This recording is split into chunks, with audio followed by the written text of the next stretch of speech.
Do you ever feel like you have the drive, the motivation, the ambition, and maybe even the discipline to go after your goals, but you don't seem to have the energy to do the things that you want to do? In other words, like you can't generate the energy to just do the things. I have definitely felt this way, which is why I took the time to sit down and to study everything I could about how the body generates energy and what we can do to optimize our energy, and especially what many of us are doing that destroys our energy. Hey everyone, welcome back to the channel. If you're new here, my name is Jorge Calaos. I am a lawyer based in Florida, and in this channel, we explore the principles and the tactics to help us live more productive, fulfilling, and meaningful lives. As I mentioned before, something that can get in the way of us living more productive, fulfilling, and meaningful lives is a lack of energy. And unfortunately, there's not a lot of education on this subject. Our high schools and our elementary schools and our middle schools and even our colleges don't really teach us about nutrition, about sleep, about the way the body generates energy, about the things that most of us do in society that destroys our energy.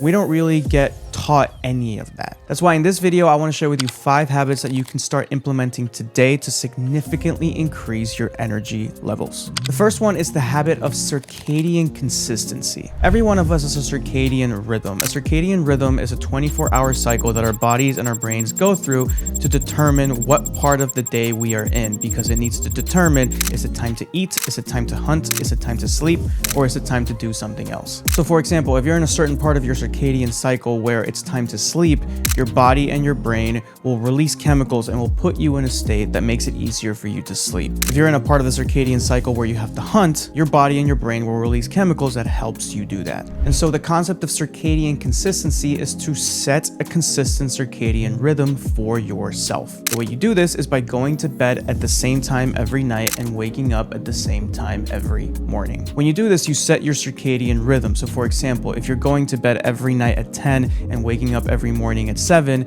your body will eventually become accustomed to that circadian rhythm. And so it will know at 7 o'clock is when I wake up, at 7:30 is when I release these chemicals. And similarly, it will know that at 10 p.m. it's when you go to sleep, and at 9, 8, 7 p.m. is when I start changing the chemical composition of the brain, specifically in such a way that it helps you fall asleep. The problem with sometimes waking up at 7 and sometimes waking up at 9 is that your brain doesn't know if the day starts at 7 or if it starts at 9. So a lot of the processes that you want to go through the first 2 hours of the day, if you're not waking up consistently, you might not go through them if, say, you're waking up at 7, but you just woke up at 9 for the past 2 weeks. And so that not only creates bad momentum for you because you're so sluggish for the beginning of the day, and which again creates momentum that lasts into the day, but it also confuses your brain and your body, which makes it work much harder. As a result of working harder, it is using more energy. As a result of using more energy, you have less energy to give. But when everything's working the way it's supposed to in accordance with a consistent 24-hour cycle,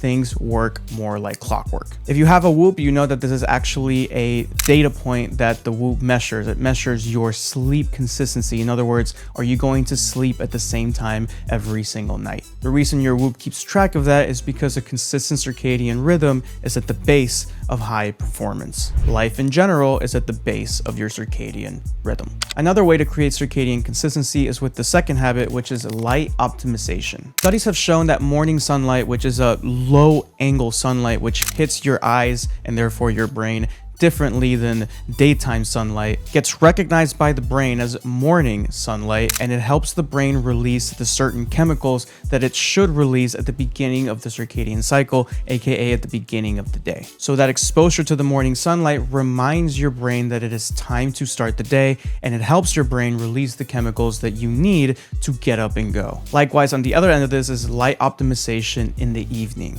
You preferably want dim lighting in the evening. I personally optimize this in 2 ways. One, I make sure to have dim lighting in the evening. Sometime I go to bed around between 9 and 10, probably around 9:30, depending on if I want to stay up and read, or if I'm really tired and I don't want to read at all and I just go to bed. But because I go to bed between 9 and 10, I start to have dim lighting at any point after, let's say, 7 p.m. I don't want bright lights trying to convince my brain that it is time to stay awake. I don't want the blue light from my phone doing that. I don't want the blue light from the computer doing that. And I don't want bright lights from anywhere in the house trying to convince my brain of that. I want to convince my brain of the opposite. I want to convince it that it's time to wind down and go to sleep. And so I do that. I make sure that I have dim lighting. And the second thing that I do is that I make sure that all the lighting in the house, as much as I possibly can, is with lamps that are beneath me instead of lights that are at the top on the ceiling. Because not only does it feel more cozy to have just the lamps turned on instead of the ceiling lights turned on, but the dim lighting from below also gets received by your brain differently than strong lighting from above. And so those are the two things that I optimize as far as light in the evening is number one, dim lighting, and number two, lighting from a low angle that honestly just feels cozier. The third habit that will 100% increase your energy is regular exercise. Now this may feel like kind of a contradiction because you might say, well, if I exercise, I'm using up energy and then therefore I have less energy to give to the other things that I want to do. But the science shows that contracting your muscles with weightlifting or running or some other form of exercise releases certain chemicals called myokines, which helps you fight stress, reduce inflammation, and promote neurogenesis, which is the growth of new brain cells. So although you're using energy to exercise, you are getting more in return than you are putting in. Overall, your body and your brain will function significantly better when it is exercising than when it is not, which means you will naturally have more energy because your body and your brain will generate more energy and or it will generate energy more efficiently. And on top of that, you release certain chemicals that, for example, help you fight stress, which makes it easier for your body to conserve energy, not fighting stress and not fighting inflammation. And on top of that, the release of these myokines can also increase the level of brain-derived neurotrophic factor, which is a protein that science has shown time and time again that it helps your brain perform better. There's a lot of science out there that shows that this protein helps brain function. In fact, some people have described it as miracle grow for your brain. Now, on the flip side of regular exercise is the fourth habit, which is healthy nutrition. Just like exercise can help our bodies release certain chemicals that not only help us right then and there, but that also help the body function better over the long term, the right nutrition can do the same thing. You are what you eat. Food is fuel for both the brain and the body. If you feed yourself good fuel, you're going to function more effectively and efficiently. And if you give yourself poor fuel, you're going to function more poorly. Now, there's a lot of conflicting science when it comes to nutrition, when it comes to a lot of science in general, but when it comes to nutrition about certain topics. So the topics that I'm going to cover now are things that I've either read in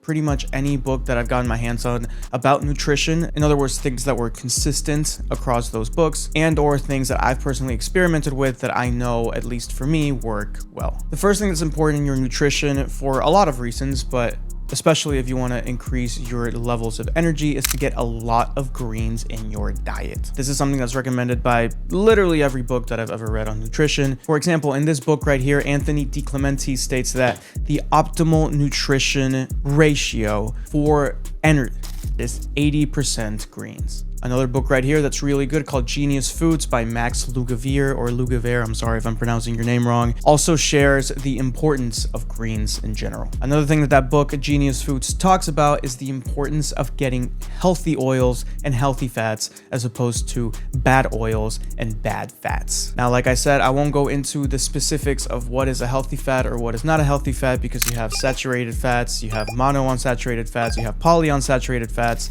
and I've seen conflicting opinions, let's just say, from different people in the field regarding these kinds of fats. One thing that is not disputed is that trans fats are bad for you, but as far as the other fats are concerned, there is conflicting information. So I will let you do your research on what is healthy fats and what is bad fats, but the fact of the matter is that your brain largely operates off fat. And so when you have bad oils and bad fats, it makes your brain operate poorly, and when you have good oils and good fats, it makes your brain operate better. Now I'm going to rely on what Max Lugavere says in his book regarding the healthy fats, or more specifically, the healthy oils, to tell you that there are 3 healthy oils that you can take. That is olive oil, avocado oil, and coconut oil. If you buy something at the grocery store and it has any other kind of oil, such as, for example, safflower oil, sunflower oil, soybean oil, canola oil, corn oil, peanut oil, or vegetable oil, those will increase inflammation throughout the body. So a really simple way to remember the healthy oils is that there's 3 of them. 1, olive oil, preferably extra virgin olive oil. 2, avocado oil, and 3, coconut oil. While we're on the topic of oils and fats, one supplement that is really good for brain health are omega-3s. Now, just to kind of put a bow on this, if you want specific foods that would be good for you and your energy, I'm going to literally read off the Genius Foods that Max Lugavere talks about and gives you in this book. They are extra virgin olive oil, which, Don't just cook with it, put it in your salads, put it in everything. If you read this book, that is literally what he tells you, is to literally put it on everything because it is one of the healthiest things that you can take, both for health and performance. But anyways, extra virgin olive oil, avocados, blueberries, dark chocolate, eggs, grass-fed beef, dark leafy greens, broccoli, wild-caught salmon, and almonds. Now you might be sitting there saying, well, grass-fed beef and eggs, but I read somewhere that those were bad. I've read that too. Again, I'm not taking one position one way or another. All I can tell you, all I can do is to sit here in front of this camera and share with you the things that I've learned and the things that have worked well for me, and then I can give you where I got the information from, and then you can do your own research. I am not a scientist, I am not a nutritionist, but I do enjoy these topics and I do want to talk about them. But at the same time, I want to give you the disclaimer that right now I am sitting in my office where I am talking to a camera and talking about the things that I read in books and the things that I do in my life. So take any information that I give you with a grain of salt. And lastly, this is one that you don't have to take with a grain of salt because you've experienced this 100%, is to limit your carb intake. If you've ever experimented with this, as far as your lunchtime is concerned, if you have a lunch with a ton of carbs, you will 100% feel the afternoon crash. And if you string some days together where you don't have that many carbs in your lunch, you will feel that your afternoons are way more productive. And finally, the last habit is a little bit different than the habits that I've been talking about, because the habits that I've been talking about so far have been physiological, nutritional, etc. The final habit has to do with your mind and who you surround yourself with. And that is the habit of negativity removal, aka the habit of removing negative people and negative influences from your life. So I'm sure you can relate. These negative influences and these negative people will 120% drain you of your energy. Now, if you want to check out a video that I made about negativity, the science behind why negativity is so contagious, and steps that you can take to start removing negative influences from your life, make sure to check out the video right here. And as always, if you enjoy this kind of content and want to see more of it, please subscribe, like the video, especially leave me a comment letting me know what you liked and what you want to see more of. And if you really like this content, you should check out the link in the description box below where you can sign up for my weekly email newsletter where I send you content like this every Monday via email to get you started for the week. Other than that, I'll see you in the next video.